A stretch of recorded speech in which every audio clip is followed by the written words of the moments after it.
The amazing drama you're about to see is a matter of human record. You may believe it or not, but the real people who lived this story, they believe it. They know. They took that one step beyond.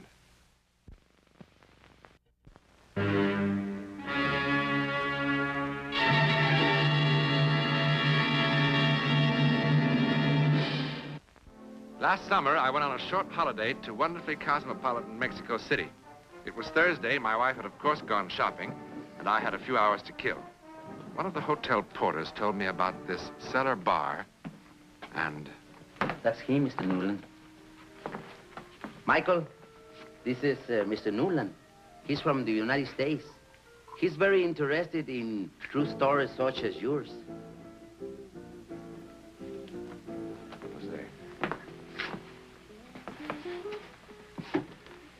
I don't want to embarrass him. Maybe we should... Embarrass him? Why, nothing can embarrass him. Well, he tell the story to anybody for a little wine.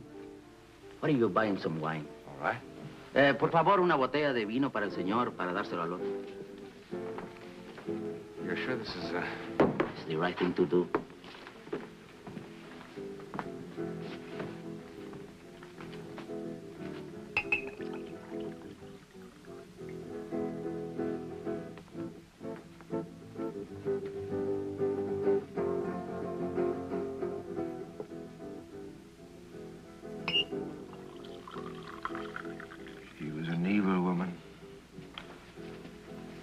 Future. I was well liked. I had a pleasing personality.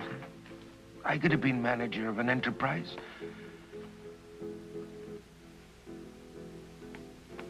I was handsome, too. Handsome. But she promised me so much. She promised me everything, and she treated me so shamefully.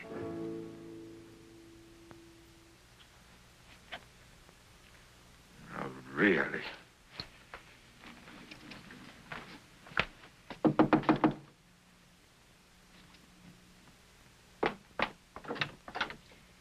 Countess, it's 5 minutes after 9. We're already an hour late. Then we'll be 2 hours late. You're reasonable, darling. Open the door.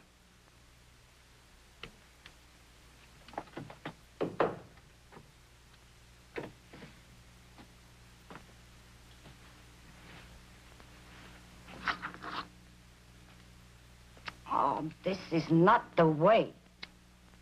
After all those centuries, would you have at least learned to comb my hair? Take a letter properly, or keep my books properly, or do something properly. I'm sorry. Both of you bore me so. He with his fading Irish charm, and you... Well, even you know, I don't know why. I really do my very best, man. Yeah, I really do my very best, madam. Bring the necklace.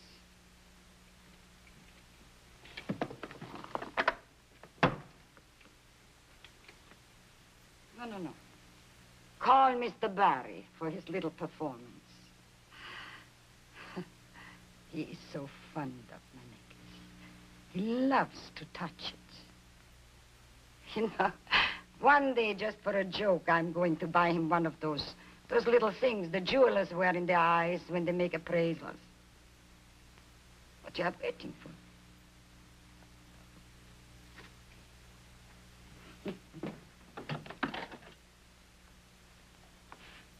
Countess Forenzi wants you to help her with her necklace.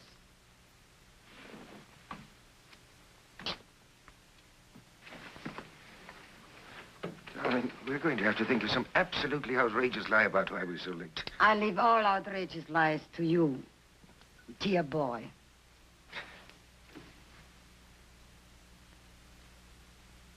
I'm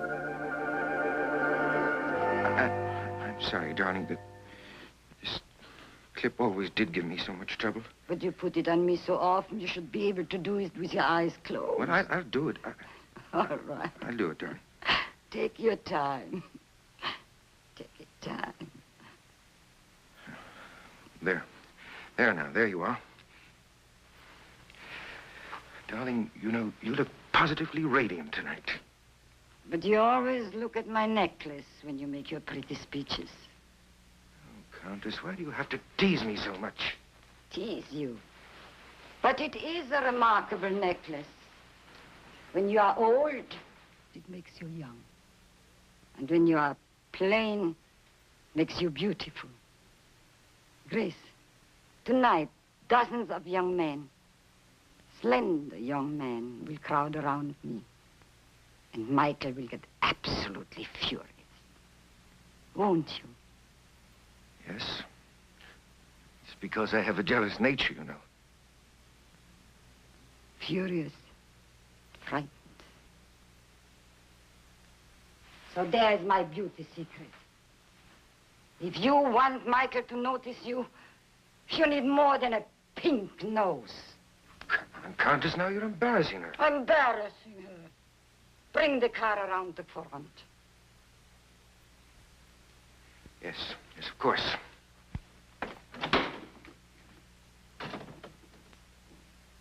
You know, you behave quite ridiculous in front of him. Pardon? You make yourself such a fool. Fool? You know what?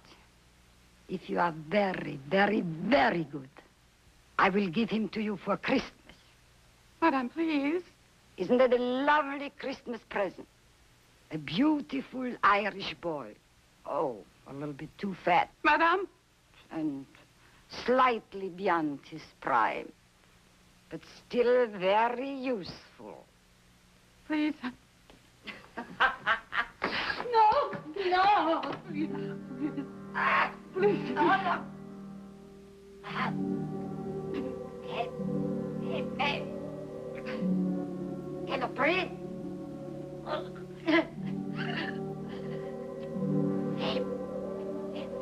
me.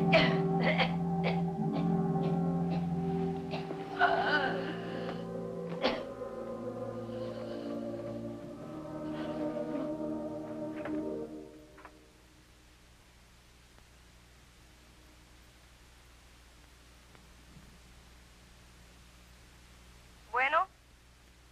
Bueno?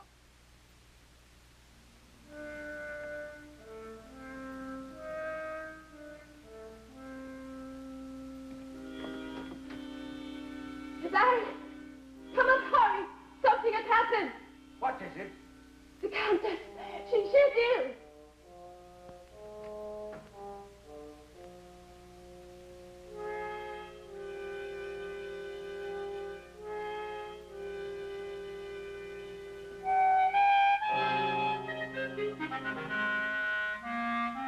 He's dead.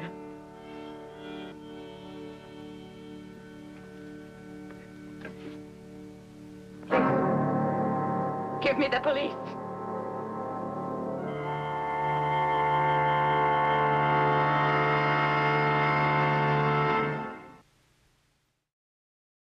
What a stubborn old woman she was. I don't know how many times I told her. The doctor warned her again and again about her heart. Cut down on your activities, he said. Or you'll be sorry, but no. She just wouldn't listen. I tried to help, but before I could reach her, she was dead. The Contessa dead. It just doesn't seem possible, does it? I'm sorry to have kept you waiting. It's perfectly all right, Mr. Rivas. Please sit down, Miss Harkness. You both know that Countess Ferresi had no living relatives. Yes, it is a shame, isn't it? But I mean, she didn't even have a little niece to come visit her during the holidays. Well, I'm thankful to say that at least I could make her last years less unhappy. Yes, I'm sure. In this letter accompanying her will, she asked that both of you attend the reading as interested parties. Well, I told you, Miss Harkness. You see, she hasn't forgotten you. And with all her faults, she had a generous heart. I'll read the pertinent paragraphs, skipping for the moment items relating to taxes and so forth. Fine. Good idea. Go ahead. There's nothing to worry about, Miss Harkness. To Grace Evelyn Harkness, who served me as well as she could for many years, I'll leave my house at 67 Avenue Barzoni and all the furnishings therein. What? I don't understand. What? I further bequeath all other property personal and real, covered in the enclosed inventory, specifically to include my most prized possession, my diamond necklace.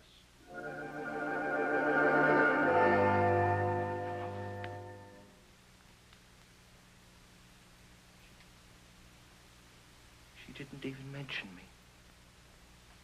My name isn't even mentioned in there, is it? Yes, Mr. Barry. I leave to Michael Berry the sum of 30 centavos, which should be enough for bus fare to his young lady friend at 1216 Rolando Plaza. I am certain that tranquility that Mr. Berry will feel, knowing he is no longer in danger of being discovered, will more than compensate for any monetary consideration.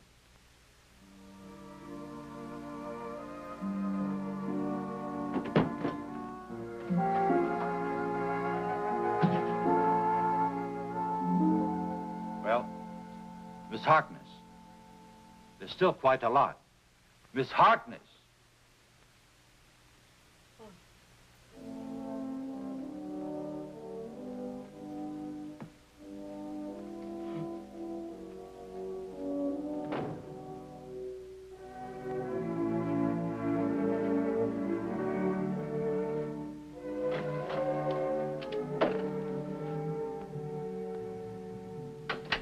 Expected you at 9.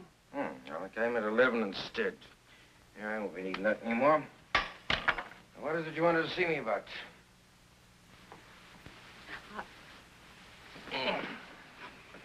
Champagne is probably warm. Oh, so now we're drinking champagne now. Just for tonight. Well, would you open it for me? I don't would, but I will, ma'am. Yeah. So, we're the new lady of the house, are we? Hmm? How's it feel? Frankly, I am still in a daze. It has only been a week. Oh. You know, frankly, may I tell you something? You don't act like the lady of the house. And you still haven't told me why you sent for me. I will. Was it to show me your new position in life? But, Barry, I am not like that. Oh. Oh, look. Look at that beautiful young Irish boy, will you? Going a trifle to see, though, huh? I wanted to talk to you. Did you? What about? About several things. First of all, I want you to know that I think that she treated you very badly. I often heard her promise you. The moon? Oh, yes, of course, I remember that well. You know what, I wound up with 30 centavos. And even at that, she cheated me because the bus fare was 40 centavos.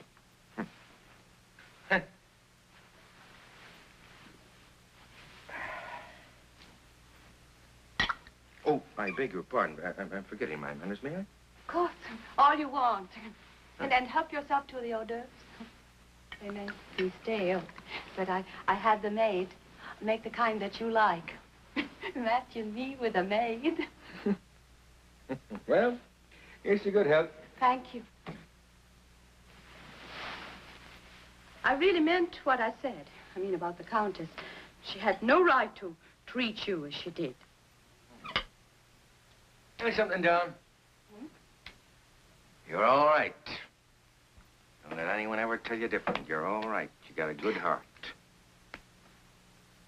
Oh, now think of what a fool I made of myself in that attorney's office. I couldn't help it, I suppose. When I heard of that 30 centavos, it was enough to drive me out of my mind. What's shameful? Yes, it too. Oh, she ever found out about me, I'll never know. You know, when I think of that old woman, Don't think of her. makes my blood boil inside of me. How she degraded me. Rubbed my nose in that dirt. You know, I could have been something. I really could, and I still can, you know. I could have been manager of an enterprise. Yes, you still can. You still can. No, that's too late. No. When I think of the many times that I sat here in this chair waiting for her to open that door. You shouldn't give up. Well, that's fine. That's very easy for you to say, my dear.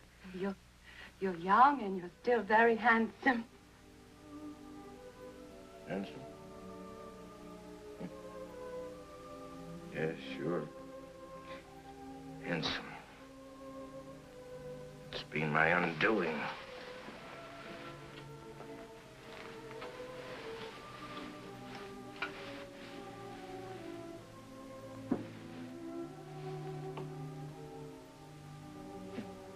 About that young girl? Hmm? Nina? Oh, we know all about her. You going to marry her? Marry her? Oh, no, Rita. You know, when she heard about the will, you know what happened? She just... And I haven't seen a hide in her hair ever since. But did you ever think... Is she very young? Well, I don't know. She's about 25, 26, something like that, I guess. I thought she looked about 30. And the countess was much too old. Forgive me for being forward, but did you ever consider that a woman your own age could offer you a great deal more than either one of them? Understanding, companionship. Excuse me. Listen to me, babbling away. What did you say? It's some champagne. Just a minute. What did you say about Nina a moment ago? Hmm? Nina, what about her? A moment ago you said something about her. Nina? Yes, Nina. Well, why do we have to talk about Nina? You haven't commented on my new clothes. It is very ungallant of you, Mr. Barry. You always spoke of how lovely the countess looked. And I went to the same dressmaker. Oh, goodness, they charged me enough for the hair. I hope there's some improvement. What was it you said about Nina a moment ago, huh? Come on, tell me. You know, there's only one thing missing, and I'll be right back. Wait a minute.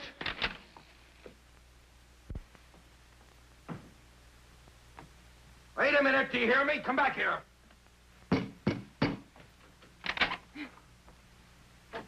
How did you know how old she was? How do you know what she looked like, even? Come on and open up this door and answer me. Come on! Oh, yes. Now I see it. That's how the old woman found out about us, because you saw us together someplace, isn't that it? And you told her. And that's why she tried to ruin me.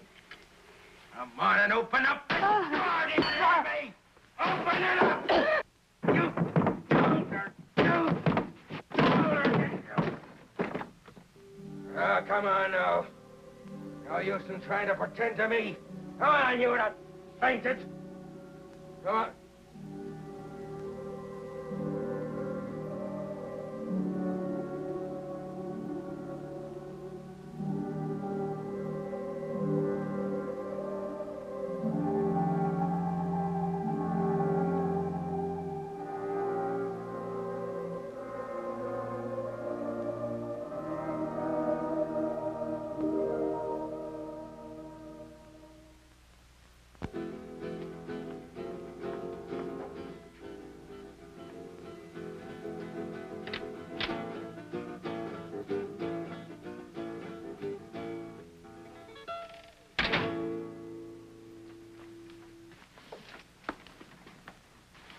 Now I know what the lock is for.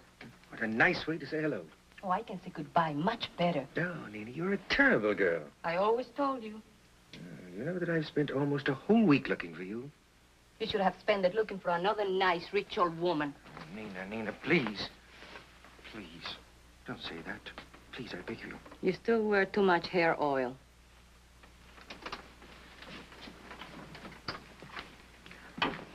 Aren't you even going to ask me why I came by? I'm much too busy for riddles. I've got a date. With who? Somebody who can show me some fun. Somebody with something in his wallet besides pictures of himself. Somebody who'll fit mistakes instead of pipe dreams. Also somebody who's not 17 years older than me. You stole it. Oh, no. The Countess promised it to me 1,000 times, and I insist on people keeping their promises. I never saw anything so beautiful in my life. Yes, it is, isn't it? 180 diamonds. And each and every one of them absolutely perfect. Do you know it's worth more than everything else she had put together? You must have stolen it. Now, why talk about it? I'm keeping you from your date. Yes, I think I'll have to be going now. Going?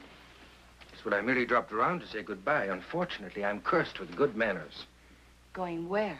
Oh, I don't know. Rome, Madrid, Paris, Havana, I don't know. Any place at all. You tried to sell that necklace, and the only place you'll go is to jail. Oh, no, darling, you're wrong. Not if I sell it one diamond at a time. But here now, forgive me. I'm keeping you from your handsome young man. Goodbye, Nina. Wait. Don't go. I've missed you, Michael. Have you? Really? Of course I have. Yes, of course you have. Look, you promised me so much, and then to end up with nothing. You know how you felt about the old lady when you ended up with nothing. Oh, it's a foolish date, and he's the most foolish man imaginable. Don't go. No, darling. I am the most foolish man imaginable.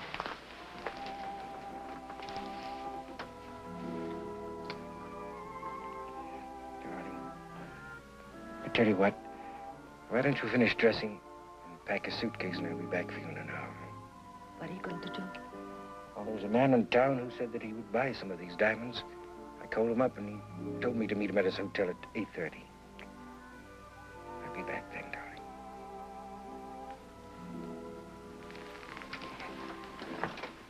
Michael, may I see them just once more? Really? They're so beautiful. They almost hypnotize you. It seems so wrong to break them up. Yes, but I imagine when you see how much money they realize that you'll feel much better about it. Now, come on, give them to me, darling. Just once. Oh. Just for a second. Darling, look. Just that I can see myself in the mirror with them on my throat. Darling, I promised the man 8:30. Dearest, just for a second. Oh, well, all right then. Come on, I'll help you with the clasp. Oh, I'm so excited. You know, it's a funny thing. Now that they're mine, I don't feel at all nervous about them. I never saw anything so beautiful in my life. Look at me, Michael. Just look at me. Now, come on, let's have them back. Darling, what's the matter? Nina, darling, what's the matter with you? Take them off. Nina. They're choking me. Oh! Help! They're choking me. Oh, help!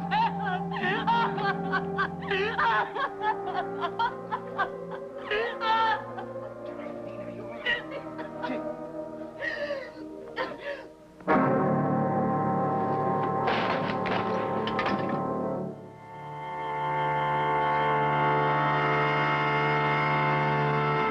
It moved. It moved. It moved. Well, Senor Mr. Newland, What happened to her? what could happen?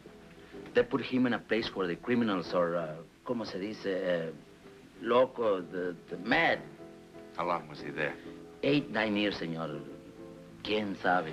All right, thank you, Jose. Thank you.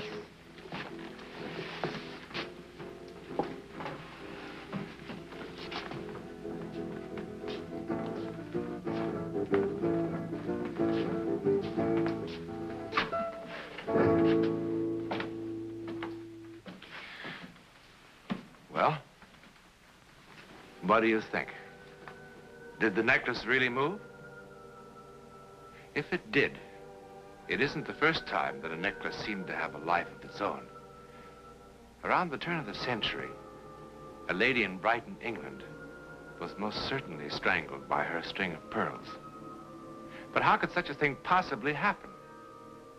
Well, the psychic answer would be that somehow the vengeful spirit of the countess managed to impart some sort of life, an evil life, to her necklace. Or if you want a more rational answer, as Jose the porter says, quien sabe? Who knows?